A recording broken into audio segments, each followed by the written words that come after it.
ngezaako kulaba nakulaba okola ne Muna 256 akola ne Derick kati essaawa eno njagala okumanya kiki ekyabaawo wakati wamwe naye yali mukyalawo so far Muna teyali nga onogamba nti mukyalawo but twali media manyimu akatini yeah naye bwe twakisuubira siwe kyavaamu. Okay. Kyali kitya njagala okubimanyaawo byali bitya? Okay, Muna agenda okuva e Saudi Arabia. Okay.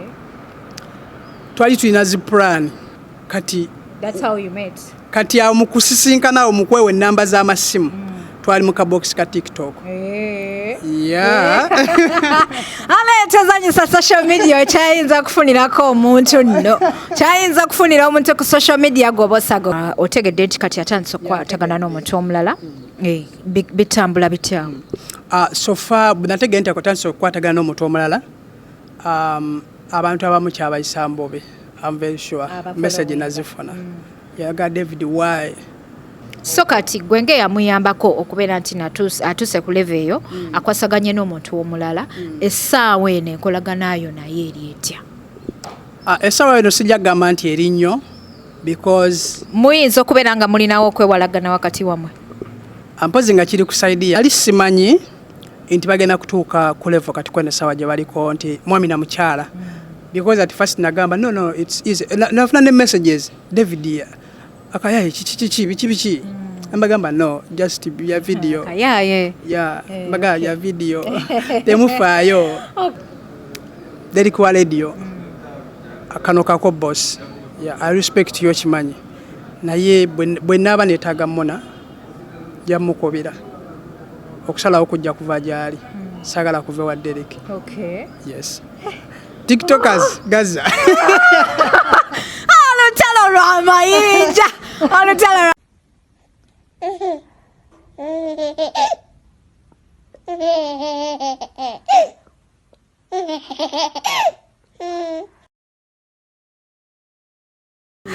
Okay guys, tuli ku HK Media amanya n'eddoboozi yeze Hadija Kigozi nkutusaako obulamu bw'omuntu waali ku kyeyo.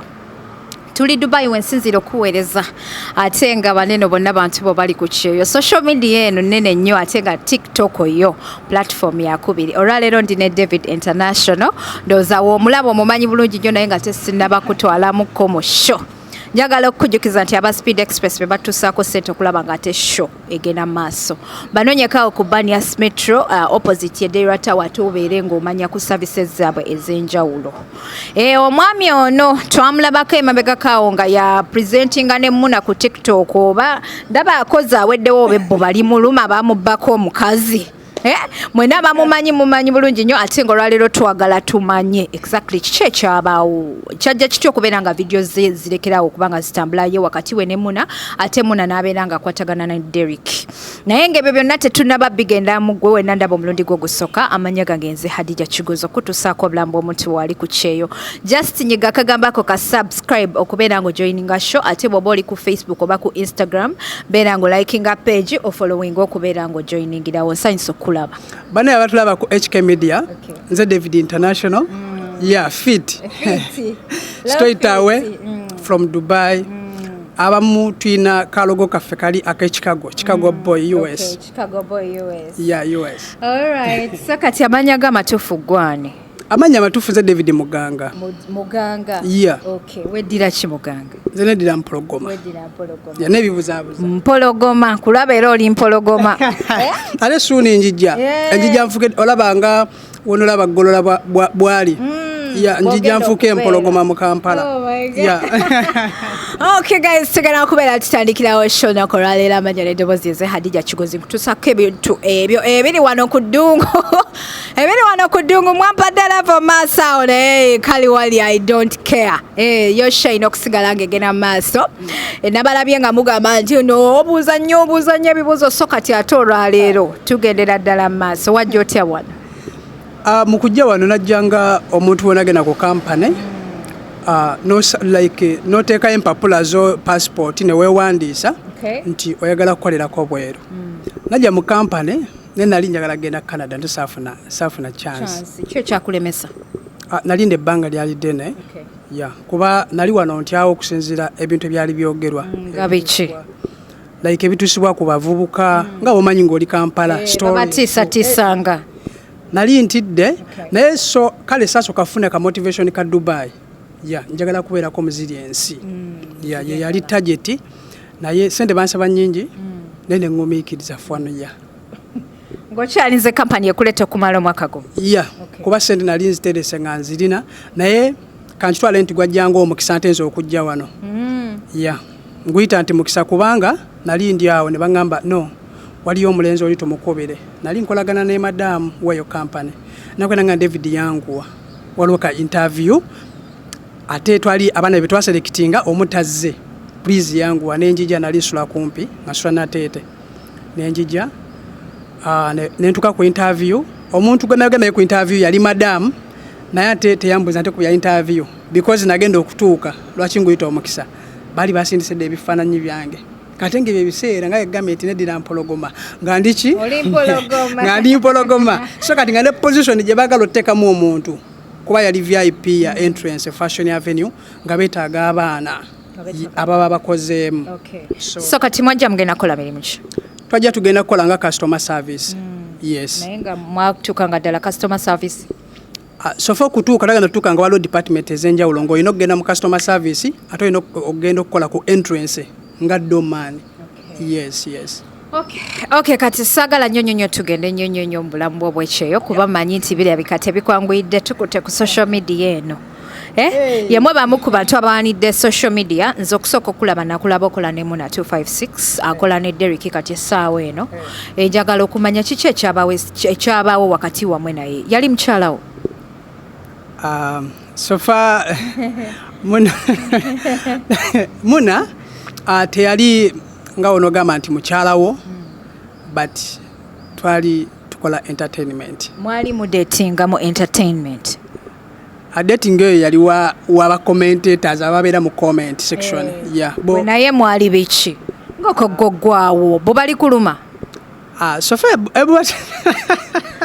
okay nze okusooka okukulaba omulundi ogwasooka nze enamba gye nali njagala kwogera na Muna era enamba nagijja ku peegi ya Muna kati bwe mpeereza bwe nti whatsapp message gwe waddamu nendowooza njogera na Muna nenkuba essimu nga musajja yagikwata of which yali ggwe that is like how many months ago really very long kuba Muna yali yakajja wano bbanga liyiseewo so kati noŋŋamba nti yenze nzirukanya peegi za Muna naye bw'anaabeera zze ngenda kumuwa wanakomawo ngenda muwa enamba yo akole ki contacting of which nalinda until today oba wajimu oba teyancontactinga saagala mmanya naye kati ekiriwo essaawa eno kiri nti ojja otya okubeera ate nga gwe okozesa peegi ya Muna kuliko namba yo ate kati essaawa eno tumulaba alina muntu mulala wali omanaginga page ze mwalina enkolagana kuba byonna ebyali ku TikTok gwe naye ne videos ebyali birala ate n'essaawa eno ebiriwo birala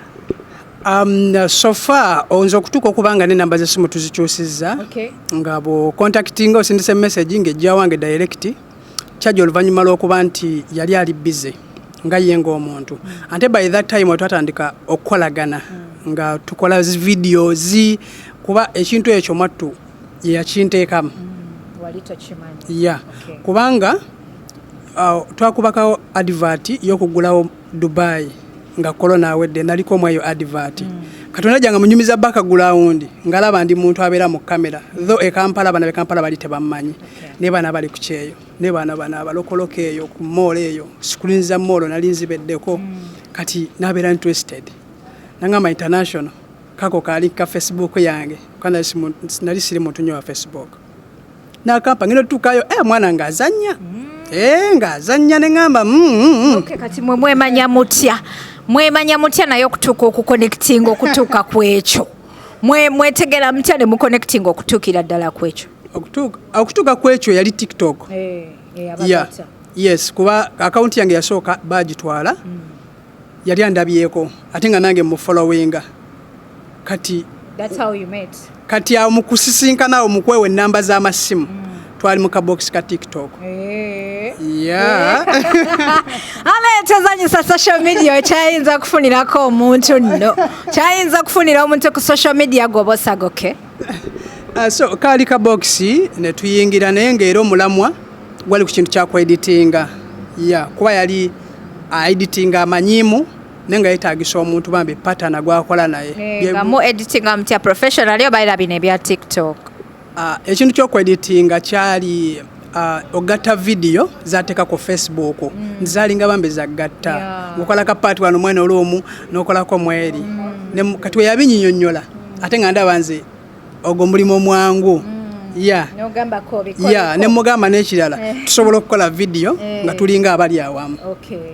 So ne bitandika nga just bya video bweyogerawo ti obanga gamba ebibiina gye byakomekkereza kyatandika nga kya video era ye muntu eyanyingizamu ekigamba nandeetera kiri kye nalimu ku ssomero ekyakatemba because zinjaganyozanya firimu ate bwe nawulira nga alimu eyo category neŋŋamba tokusinza ne ku following gye yali alina neŋŋamba shes right nsobola okukola ki okubeera mu kamera. Yakutunda nnyo omwana oyo, big up to her. Ekiseera ekyo namulaba naye kati kye neebuuza enkolagana yammwe essaawa eno eri etya? Kati ali eyo atuwuliriza ayagala kumanyaako naye bw'okamanya osubscribinge bambi ero likinge ka video kano ne kano ka part mukasalemu mukamuweereze muna 256. Dama mbuze ekibuuzo. Enkolagana yammwe essaawa eno naye eri etya? Kuba kati tulaba alina omuntu gwali naye and you are affected in any way. So far enkolagana ekyaliwo weewaawo waliwo enkolagana nti eyakyukamu gyesaasuubira for sure twali yali akisuubira nti kijja kutuuka mu maaso kibeere nga kiri bwe kiti. Ate nga bambi mwakizimba mwembi. Of course nze najjako okona ekitabo najjayoko ekitabo ne mugamba omanyi tulina okukola analysis video zitambula zitya ne tumanya omuntu kyayagala okuwulira since nti tuwa abantu si byaffe tetubizanya nte tubyerabire twali tuwa abantu nenjayo n'ebitabo kuba nali by then yet alina laptop naye ate nga nze nsobola okuaccessinga everything ate nga ati social media manyimu akatini naye bwe twakisuubira siwe kyava. Kyali kitya? Njagala okubimanyaawo byali bitya? Munagenda okuva e Saudi Arabia twali tulina ziplan ajje Dubai. Mwina ziplan? Ntuwan like omanye ebintu ebisinga babitwala process by process. Kati twakolanga zi video. Yali naive. Nze yali naive.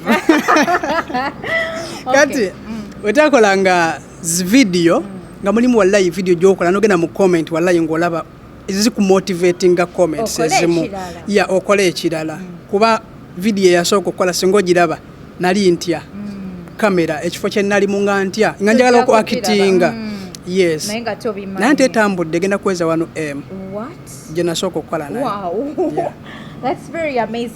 Naye bwe planning okugenda e Kampala awo ebintu ebyatandika okukola ki okukyuka kati nga eriyo byesimanyi ebigenda okuhappeninga.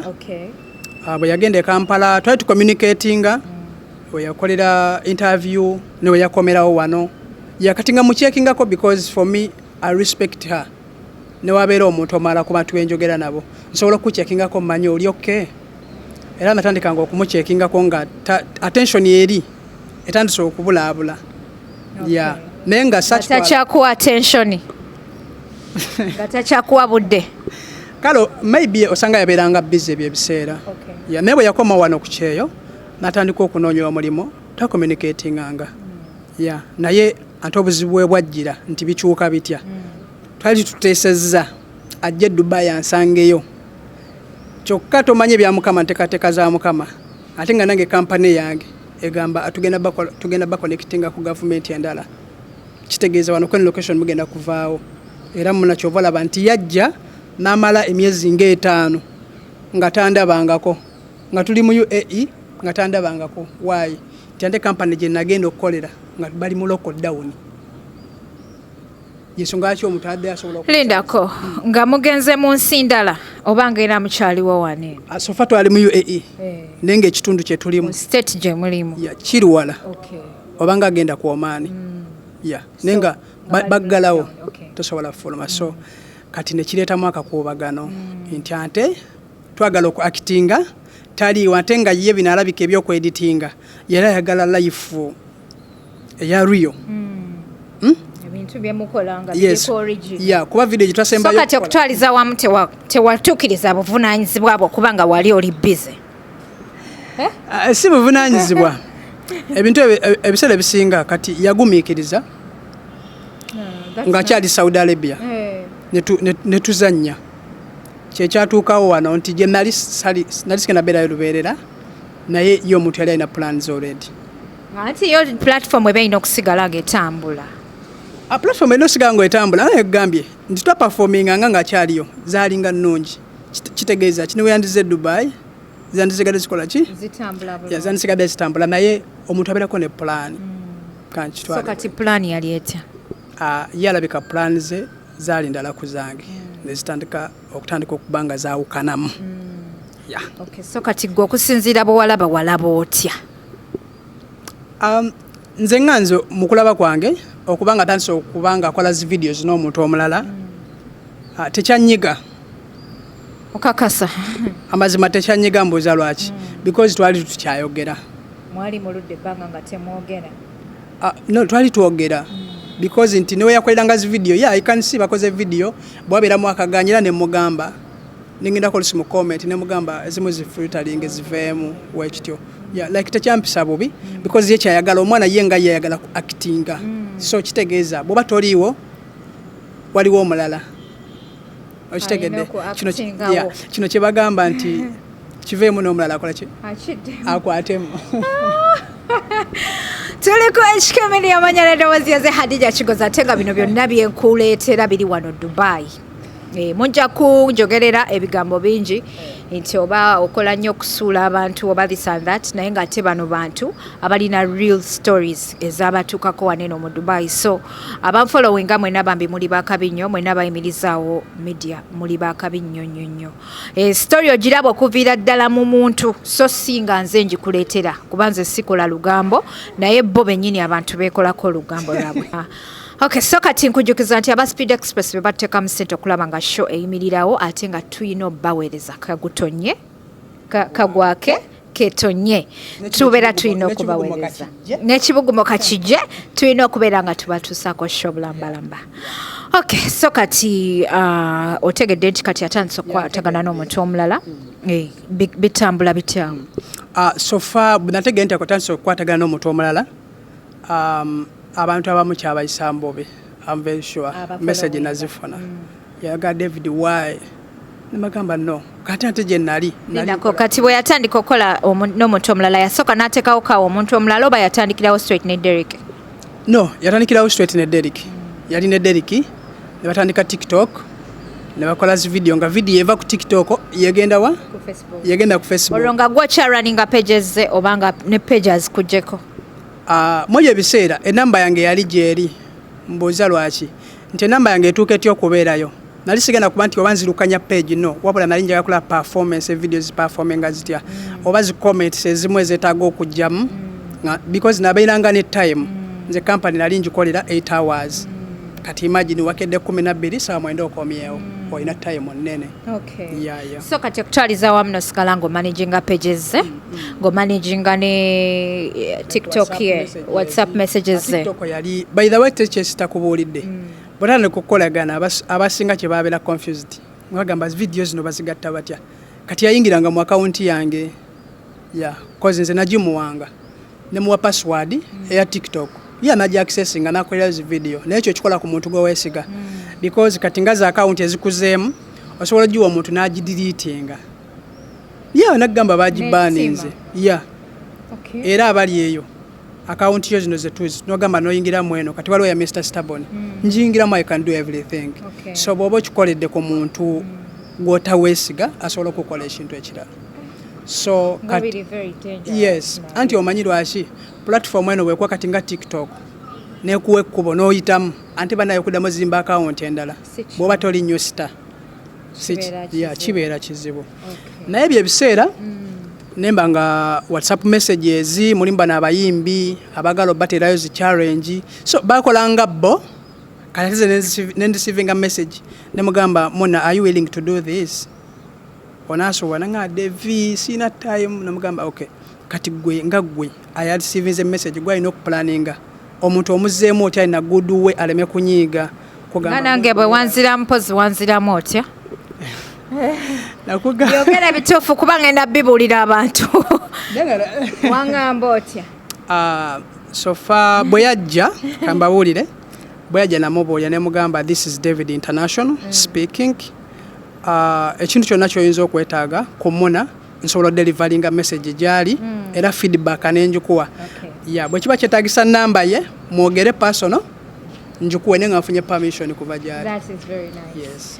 Okay, so kati mwanziramu temwanziramu kuba nabaddeko mu interview awo ala nambuza ekibuuzo nangamba nti Hadija hosting aba tiktokers toba hosting tobaleta ku show yo kirabika oba waliwo anything which is wrong this and that so kati can you testify nti ddala I hit your box kuba najja I am going to put these screenshots abantu bazirabe nga nkugamba nti njagala kwogerako naawe kuba nali ndowooza njogera ne Muna right? Yes.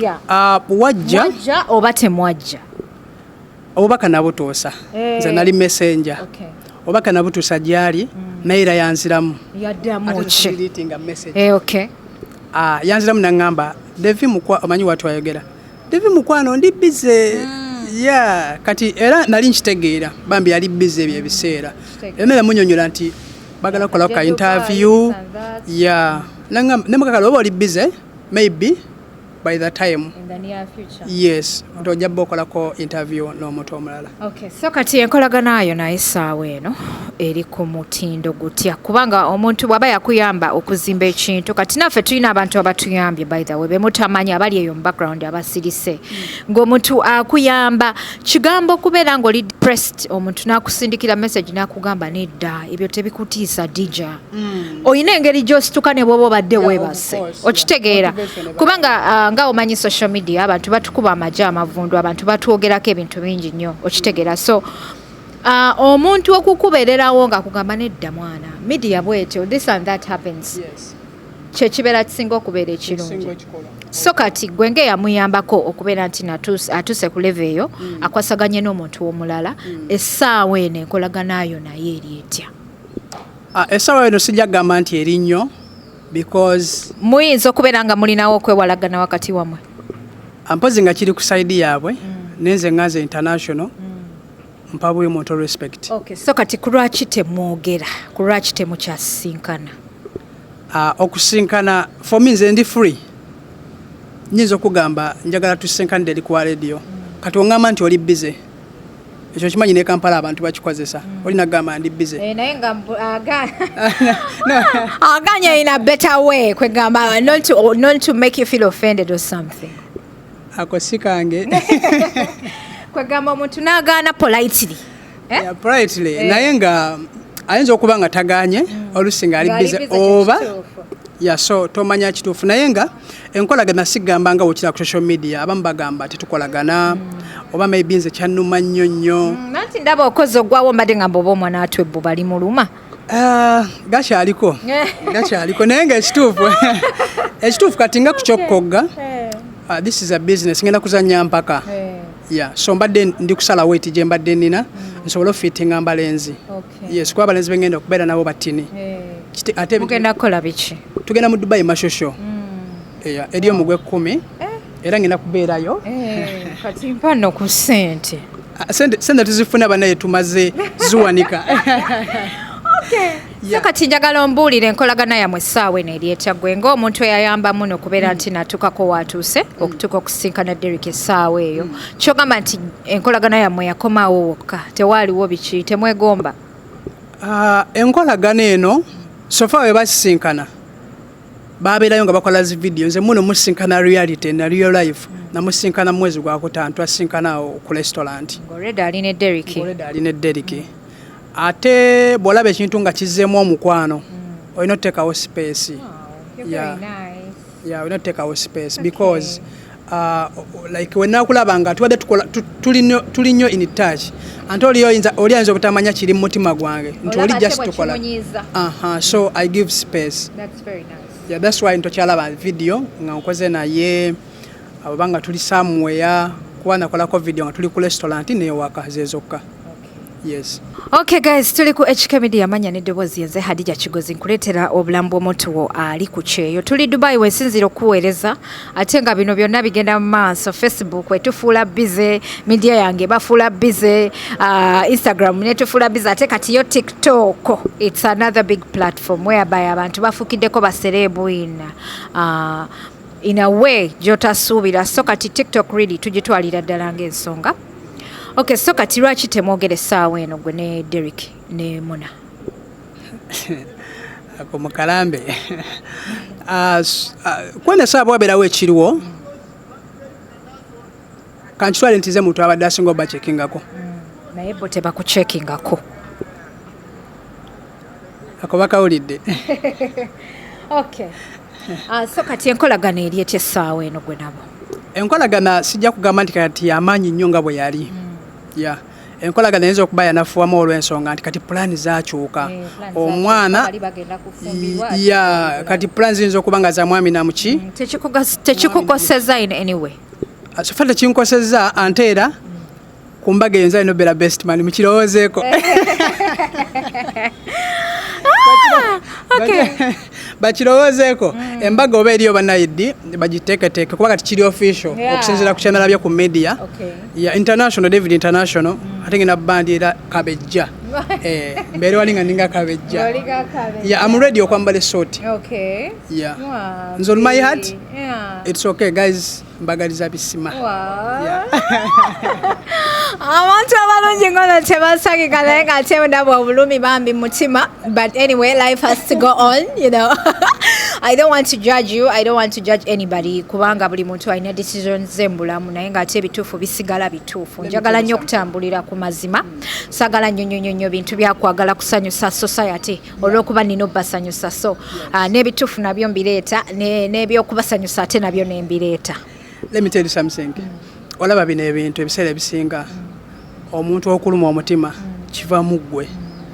Waliwo embeera gy'otuukamu bw'ogikkiriza nti kizze you can move on. Nawe otakikkiriza ng'okyali mu kano maybe nja kuddayo nkola video naye maybe nsobola omutwalako mu kifo kino. Ogenda kulumwa mbuuza lwaki ogenda tuuka omwagale nga takola ki? Nga takwagala. So kati believe. Niwe mbeere. Waliwo mu comments zo zongambye nti n'abantu bakusaba nti mudde mukolagane ne Muna. So kati ekintu ekyo how do you feel about that?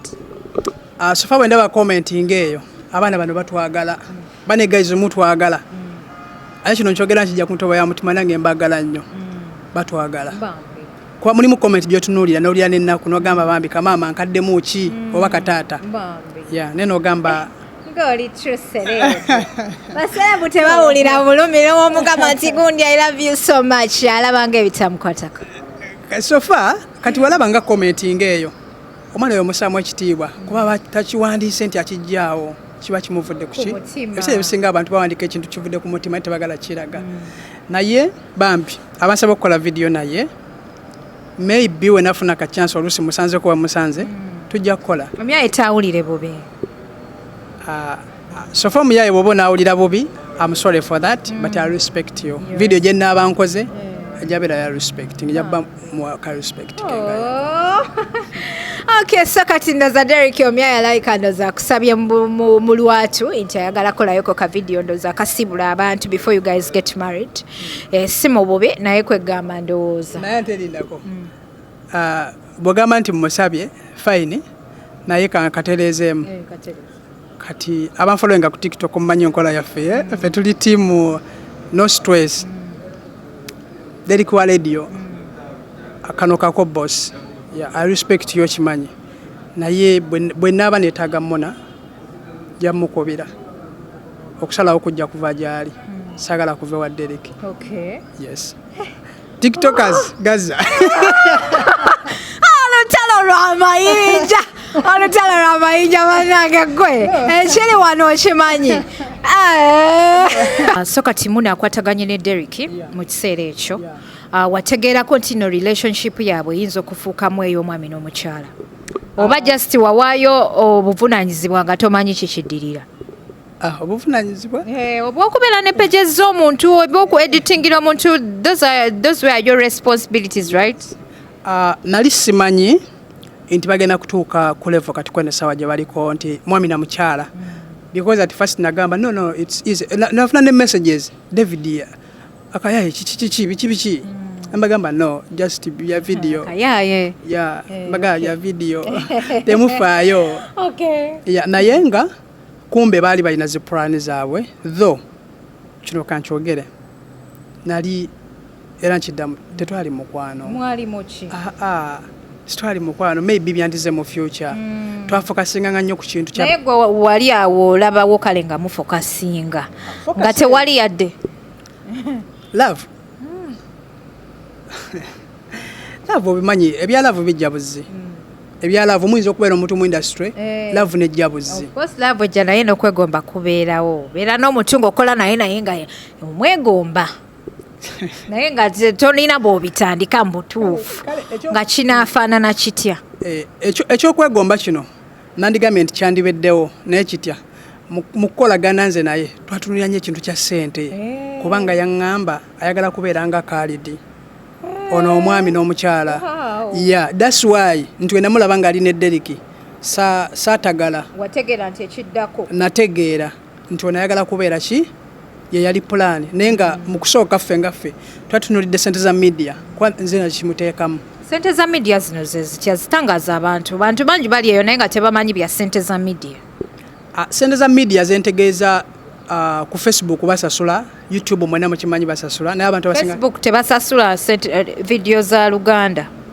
anti kisinzira region nga onolaba TikTok wadde kimanyi basasula viewer simanyi TikTok sigimanyi naye nze Facebook kwendi era bw'oyogera ku kya payment nkimanyi bulungi nnyo era video bw'ebeera ng'eri mu Luganda ng'abantu tebagitegeera tosasulwa okitegeera kati ebintu nati Uganda Facebook tennaba kutuuka Facebook payment tennaba because ffe twali tutunuulidde nti maaso content ajja kukola ki ajja kukyuka kuba mulimu abantu be twali twegomba tube nga boonawulira nti yali yegomba Khalid so kati mu kiseera ekyasazeewo yegomba Khalid ate alonze ggwe kati kiki ekikugira muli mu bwongo gundi tombuzaabuza kiki ekikugira mu bwongo Khalid ne mukyala we ate mubitegeka mwenna ebintu ebisinga abasiraamu bagamba mashallah so yali alina plan eyo osanga in the future kyandibedde so kati ekitegeeza yali azze nga ze gy'oli mukole mwenna ng'asuubira nti yeggwe agenda okubeerawo mu kifo kya Derick yogera amazima sagala kunimba kuba wano ku HK Media tebalimba ekituufu kiri nti yaŋŋambako nti tokasala nyiza okugamba yaŋŋambako n'omuntu omukyamu nyiza okugamba yaŋŋambako wali n'ogattawo yaŋŋambako ebyalaavu no ekintu nga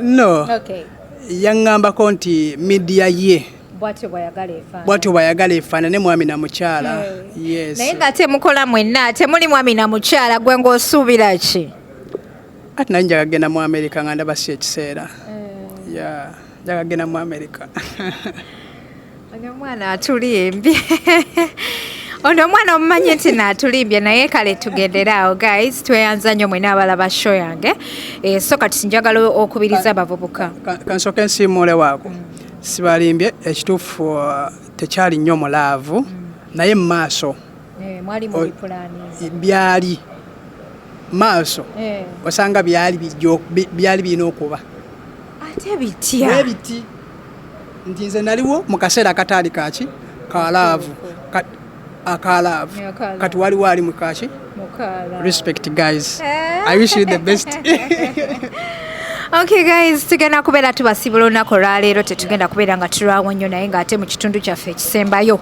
wano e Dubai okola mulimu ki? Wano e Dubai ntambulira mu customer service yakwagwa mulimu gwe najjirako. Customer service yetya gwe wajjirako era paka kati gw'okyalina? Yes.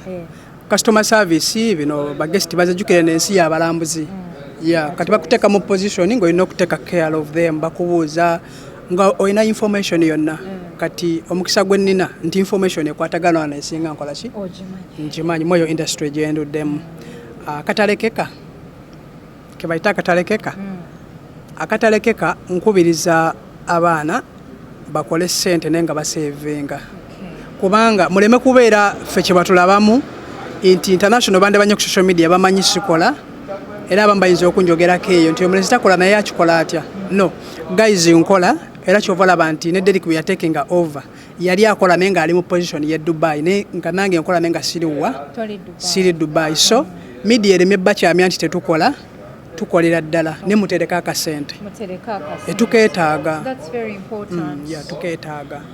Okay, Banange guys, I think you have got the best of David International. He's a very big TikToker one in Dubai. Kano. Ngenda kubeera champion tomanya very soon. Yesuga kina saza weight. Ze madenzi tuwanyone kati nzito wa 72 maybe twankana. Okay, so kati wasazotia. Bantu babulire. Nze ndi personal guys out there abayinebo tenene maybe they want to cut weight. Guys ndi personal trainer. Era no bawetaaga certificate ya milioni 8 ya okufuna omulimo wano ndi personal trainer so kati mbadde mmanye ekyo okukola okufitinga mu abantu bengenda kuba bino ebintu bya category ngano laba boxing yes kati kwene sawanze we kyatuuse okusala weight nti waliwo eri category joyina okubeeramu nga naawe gifitingamu kati bana abayindi abamu abagenda mweno amacha physique baba batini giyite ngabo onulaba beach body okitegeera kati nadde nino sala kati mwete mubimanyi ne kati asobola okimanya nga ndabye ku kifaananyi wali ajja laba zimaso zokka kozi kati ze nasigaza zokka yes nenga temukitya international okay temweraliikirira abadde bali eyo ku mama ne butata nga bukaaba international ng'okozi ndi okay Seka bannange tweyanzanya mwena abalaba show aba Speed Express be bateeka msente okulaba nga show yimirirawo bulambalamba gendayo ku Banias Metro berengo getting ready for the 2020 Expo ngate oyita mu Speed Express balina branches za Uganda Dubai mu Abu Dhabi awo wonna sobera ngo banonyako babenga bakuwa discount ku visa yo nekirala obagambe yongereko kino nti waliwo abaana bali e Kampala sofa baba na bajima ba Kampala bambantegeera mugende mugulezi visa bajje bandabeko 28 ngenda ku competition. Wow, that's very nice. You want to become someone like omanye omuntu okubanga oyina dream bane na big dream nante yange nene. Okay guys, tetugenda kubeera nga tulwawo njagala mbasibule embeera HK Media Hadija Kigozi subscribing.